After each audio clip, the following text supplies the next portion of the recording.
Sous la direction de Tite, le Brésil est parvenu jusqu'ici à un privilège réservé à de très rares sélections, afficher une stabilité similaire à celle des clubs.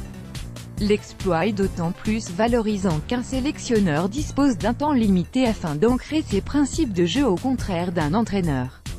Cela suffit de fait à placer la sélection auriverde comme grande prétendante pour s'imposer lors du prochain mondial en Russie.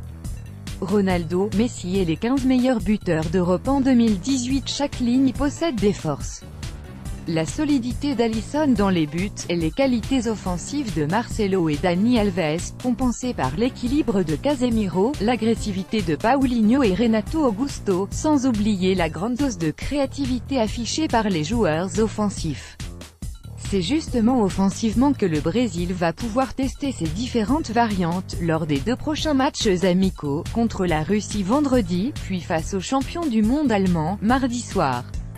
Et ce sera sans l'argument différentiel, celui qui par sa seule présence inspire confiance à son équipe et crainte aux adversaires. Neymar, le numéro 10 est la pièce la plus importante de la Seleção, donc sans lui, le Brésil perd beaucoup, mais ce n'est pas la première fois que le Brésil doit composer sans sa présence.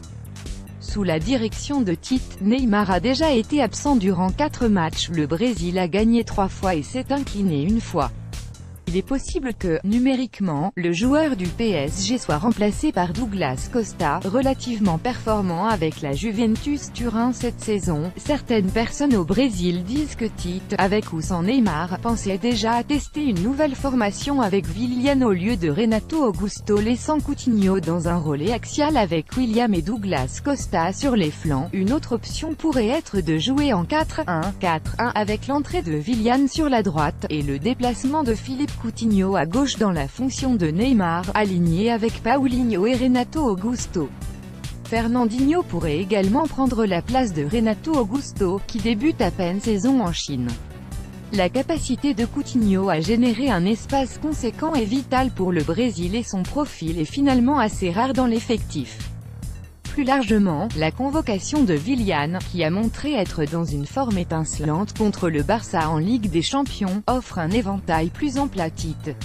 Sa vivacité dans les prises de balles, sa verticalité, peuvent donner plus de temps à Coutinho et donc un espace suffisant, en théorie, pour adopter les meilleures décisions. Le fait d'être vertical, comme peuvent le montrer Willian ou Gabriel Jesus, est parfaitement complémentaire avec les profils du Brésil en attaque. Firmino, lui, peut être une option capable de faire passer le Brésil dans un autre registre, dans les attaques placées notamment. Sans Neymar, Douglas Costa offre, à son tour, des qualités différentes. Axé sur le débordement pur, il pourrait être un atout vital contre les blocs regroupés comme le Brésil risque d'en voir beaucoup durant le mondial. La sélection auriverde, pour se donner toutes les chances d'un sacre, devra nécessairement disposer d'alternatives sur son banc, et savoir les utiliser à bon escient. Entre Willian, Firmino ou Douglas Costa, les options de secours, surtout pour les 2 derniers qu'il est difficile d'imaginer titulaires d'entrée, devraient être sollicités en Russie. Avant le mondial, le Brésil va redécouvrir la vie sans Neymar.